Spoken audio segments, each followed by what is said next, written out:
మొంతా తుఫాన్ కారణంగా ఒంగోలు మండలంలోని సముద్ర తీర ప్రాంత ప్రజలు సముద్రంలో చేపల వేటకు వెళ్లరాదని తాలూకా ఇన్స్పెక్టర్ విజయకృష్ణ తెలిపారు.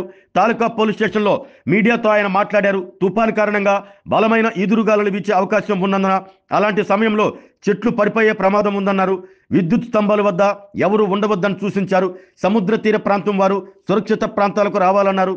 జిల్లా ఎస్పీ హర్షవర్ధన్ రాజు ఆదేశాల మేరకు విపత్తును ఎదుర్కొనేందుకు పోలీస్ శాఖ సిద్ధంగా ఉందని, సిబ్బందికి రెయిన్ కోట్స్ అందించడం జరిగిందన్నారు.